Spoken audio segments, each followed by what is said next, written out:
Contrary to what you might believe, the mundane is just as important when it comes to maintaining an effective magical practice. And the temptation might be to ignore the mundane because it seems boring and we just want to immerse ourselves in all the magic. But I would urge you to have a think about these mundane habits that I would recommend you cultivating, because I think these will really help to transform your magical practices. First one is to keep a consistent sleep schedule. Sleep is one of the most underrated things we can do, and I am very guilty of staying up too late and getting up early in the morning and not getting enough sleep. Sleep can help our concentration levels. It helps to regulate our hunger and fullness cues because it affects those hormones and those processes in the body. If we are tired, we are not going to be functioning at 100% or near to 100%, and that is going to affect our magical practice. It's going to affect our ability to visualize, to concentrate when we're trying to perform rituals. And I'm mindful that people need different levels of sleep, so I'm not going to say that you need 7 or 8 hours of sleep. You will know yourself what feels good for you. And so don't underestimate the benefits of sticking to a consistent sleeping schedule in terms of the impact that this can have on your magical practice. The second habit I recommend is to eat nourishing food.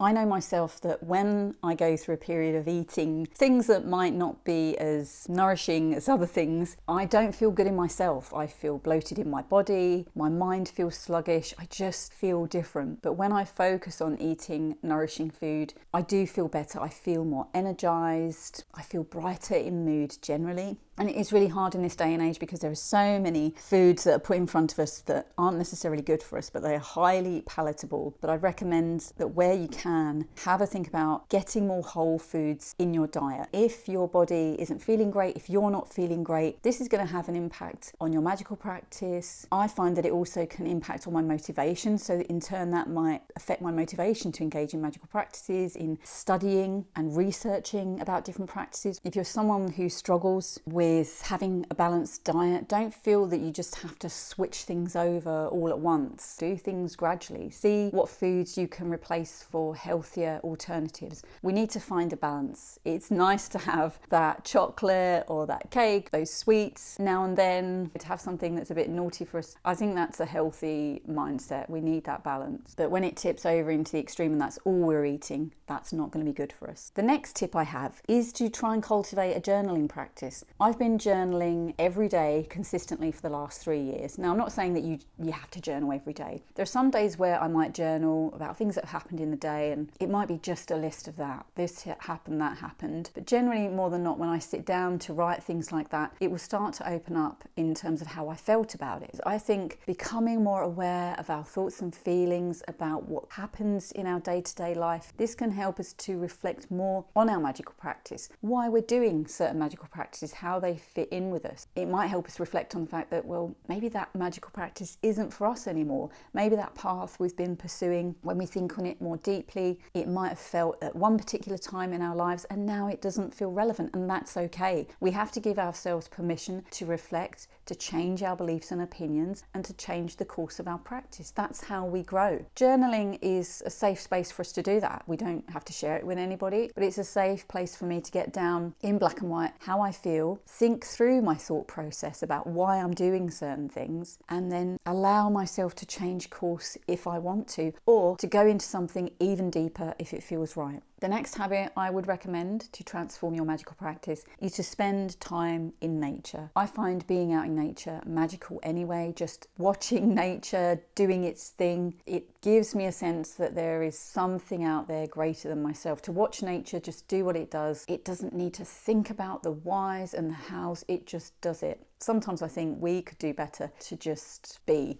I think as humans, it's a blessing and a curse that we're able to think so deeply and complexly about things. Being in nature helps us attune more into our bodies, how we're feeling, what we're thinking at given times. It gives us that space to do that space to reflect. I also think it's helped me to tune into the cycles, the seasons throughout the year, particularly for me as we move from summer into autumn and I feel something in the air changing. I feel in my body this need to almost hibernate and go within myself and become much much more reflective. And then as we move from winter into spring, I feel a sense of myself opening up again and feeling more energized and wanting to be out there in the world. It's really funny. It's not a conscious thing. It's just a shift I have felt for many years as we move between those different seasons. Tuning in with our bodies is important in our magical practice. There might be times where we want to perform rituals where when we tune into our body, we're just not in the right place to do it at that moment in time. And I don't feel that we should be forcing ourselves to do things when we're just not feeling it. So really embracing nature and tuning into ourselves translates to, perhaps you could say, a more aligned magical practice, because we're making sure that it feels right at the times that we're doing it. And if it doesn't, to delay it and put it off to a time where it does feel right. The next habit I would recommend is try and keep a clean and ordered space.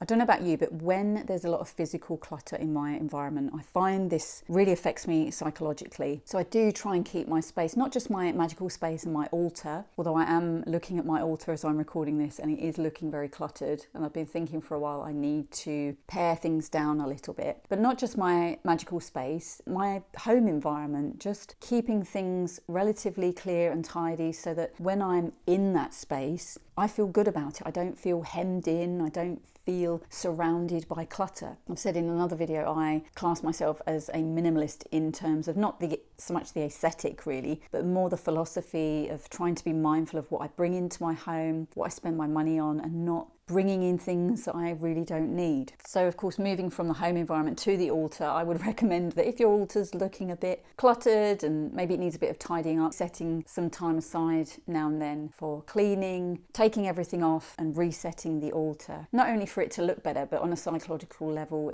it helps me to feel that I'm maintaining my magical space and I can come back to that altar with a renewed sense of focus. The next habit I would recommend is doing some sort of regular movement. So this might be things like stretching or yoga practices, which isn't just about that movement. It's about really being mindful about what your body's doing in those moments. I would also say regular movement might be exercise. I exercise a few times a week. This really helps to keep me sane. That's no exaggeration. When I have a week off, if I go away on vacation, I really feel it and I can't wait to get back to it. So doing some form of regular movement that you enjoy. Again, I don't feel it's about forcing ourselves to do these things. We have to enjoy it. This is about looking after our bodies, about tuning into our bodies, being mindful of any aches or pains or any niggles, and just making sure we're looking after ourselves, maintaining a decent standard of physical health. As I've got older, I'm now in my mid-40s, I find it's important for me to look after my physical health because I'm not as sprightly as I used to be. Things creak a bit more than they did, and that's to be expected. Again, how this translates into magical practices, if we don't feel good in our bodies, if we're not well physically, that is going to affect our magical practice. It might affect our ability to motivate ourselves to engage in practice or perform the actual rituals. So doing what we can to maintain a decent standard of physical health will help us to engage more in those magical practices. And even if we're not feeling great, if we have got some aches and pains, be mindful and tuning into those and just allowing those to be there, not trying to judge them, but just acknowledging them. Once we acknowledge them and accept them, that can move us away from struggling with them so that we can free our mind up to engage with our magical practice. The next habit I would recommend is practicing some kind of mindful observation. So it's taking a few minutes a day to just notice things, stepping away from thoughts and judgments and the beliefs that we overlay onto things, but just noticing what's going on around us, the sounds, the colours, the textures, the smells. I found that when I do this, when I just notice what's going on around me, it brings a different energy to it. For example, when I watch my dog, when she's sleeping on the sofa and I just sit and watch her, I love the fact that she feels safe. She's a rescue dog and she came from a very bad environment. And I love the fact that she feels safe enough to sleep in our home, and I feel grateful that I have her. She's such a blessing. But, on a day-to-day, when I'm feeding her or when we're just, doing our thing, that sort of thing doesn't even enter my mind. So when we bring attention to these things in our environment, it brings another quality to them. Even just sitting in stillness in my home and looking around me and looking what I have around me evokes these feelings of gratitude that I have this roof over my head and this place of sanctuary. So don't underestimate that power of bringing more intention into your life, that intentional sitting and noticing. And so leading on from that, I have another habit that I talk about in the video that's on the screen that I feel is another vital part to maintaining a good long-term magical practice. So if you want to find out more about that, click on the video and I will see you again soon. Take care.